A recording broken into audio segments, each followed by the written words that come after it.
America के राष्ट्रपति Donald Trump ने कहा है कि वो युद्ध खत्म करने पर विचार कर रहे हैं। ट्रंप ने कहा है कि वो इसके लिए बातचीत को तैयार हैं, लेकिन युद्ध विराम नहीं करेंगे। ट्रंप ने कहा कि जो देश पूरी तरह बर्बाद कर दिया गया हो उससे युद्ध विराम कैसा।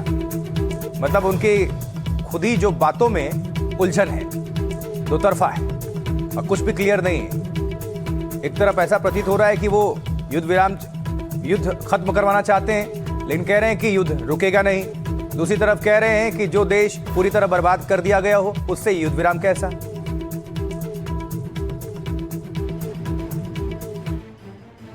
क्या पश्चिम एशिया के युद्ध में फंस चुका अमेरिका बाहर निकलने का सम्मानजनक रास्ता ढूंढ रहा है। अमेरिका के राष्ट्रपति डोनाल्ड ट्रंप के ताजा बयान इसी ओर इशारा कर रहे हैं। ट्रंप ने कहा कि अमेरिका अपने लक्ष्यों को हासिल करने के काफी करीब है और अब युद्ध खत्म करने पर विचार कर रहा है। लेकिन साथ ही ट्रंप ने यह भी कहा कि वो युद्ध विराम नहीं करना चाहते, लेकिन बातचीत के लिए तैयार है। We can have dialogue, but I don't want to do a ceasefire. You know, you don't do a ceasefire when you're literally obliterating the other side. They don't have a navy. They don't have an air force. They don't have any equipment. They don't have any spotters. They don't have anti-aircraft. They don't have radar, and their leaders have all been killed at every level. We're not looking to do that.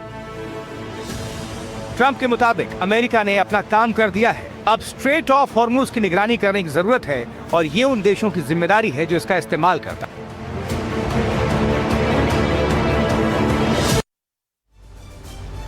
Donald Trump ने अपने social media platform truth social पर युद्ध को खत्म करने के विचार के पीछे क्या वजह बताई, वो जान लीजिए। ट्रंप ने कहा कि हमने ईरान को मिसाइल और लॉन्चर क्षमता काफी बर्बाद कर दी, तबाह कर दी है। ईरान के रक्षा उत्पादन से जुड़े औद्योगिक ढांचे को हमने नष्ट कर दिया है। ईरान की नौसेना, वायुसेना और एंटी एयरक्राफ्ट हथियार खत्म कर दिए हैं। ईरान को अब परमाणु क्षमता हासिल करने लायक नहीं छोड़ा है। पश्चिमी एशिया में अपने साथी देशों सऊदी अरब, कतर, यूएई, बहरीन, कुवैत और अन्य को बचाया है। लेकिन दूसरी तरफ 4000 किलोमीटर वाली रेंज वाली ईरान ने मिसाइल मार दी। आगे बढ़ते हैं। वहीं देखिए, ईद के मौके पर ईरान ने अपने पड़ोसी मुस्लिम देशों की ओर हाथ बढ़ाया। ईरान के सुप्रीम लीडर मुस्तफा खामनेई और राष्ट्रपति महमूद पेज़ेश्कियान ने दोनों ने कहा कि ईरान पड़ोसियों से युद्ध नहीं चाहता। अमेरिका और इस्राइल उन्हें आपस में लड़ा रहे हैं। युद्ध के हालात और आसमान में मिसाइल हमलों की आशंका के बीच शुरू हुआ ईरान का नया साल।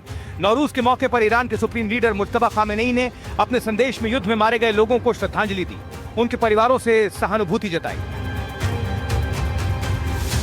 ईरान के बहादुर लोगों का धन्यवाद अदा किया। लिखा कि ईरान के लोगों की अविश्वसनीय एकता ने दुश्मन को हरा दिया है। खामेनेई ने तुर्की और ओमान में हुए हाल के हमलों का जिक्र करते हुए आगाह किया कि ईरान और उसके पड़ोसियों के बीच दरार पैदा करने के लिए इजरायल अपने हमलों का ठीकरा ईरान के सिर फोड़ सकता है।